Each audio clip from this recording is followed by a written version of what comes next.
I am very curious if there are 2 or 3 words about yourself that would describe you and how you've sort of landed where you are and when you began to own them for yourself as true. I'll tell you the one thing that does very quickly come to mind is dyslexic. I will say there is this curious thing, maybe about dyslexic, certainly about me, certainly about my childhood. My childhood was sort of a lot of me finding it hard to read, not impossible, right? But just like very taxing in a way that is not what you typically think of if you're supposed to be a smart kid, right? And I didn't like reading and I was not good at it and I couldn't spell and I was slow. And my mother ultimately had to intervene a lot in ways that were pretty proactive and in surprising ways. Then I went off to college and I got into a good college and I did well in a good college and I got into a good law school and I did well in a good law school. And so then you spend a lot of time saying like, how dyslexic are you really? I had this mythology, this sense of like, oh, at least historically in my head, I was this dyslexic kid. And suddenly like, can you really, now you're just making excuses, etc. But I was giving this interview many years ago for a set of executives at a bank. And I was asked the question, does it bother you in the venture business that you have to make decisions without having all the information that's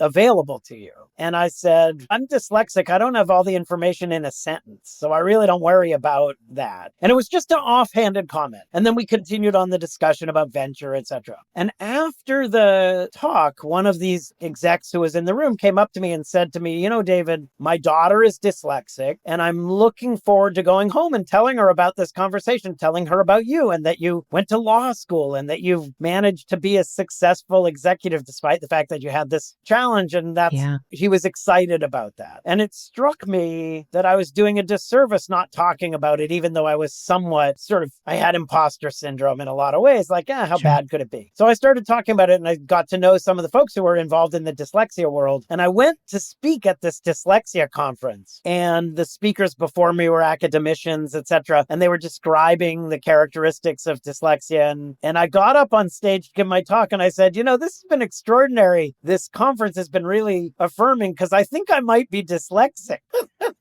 And they were like, well, why are you on stage at a dyslexia conference? But I had genuinely was like, okay, maybe I'm not full of it. Maybe I actually, because everything they describe, I had.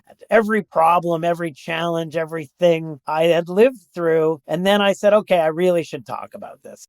So even though it's not a part of my resume, I do think it's very much a part of who I am. It's a part of how I've developed and managed my life. And I talk about it more now than I used to.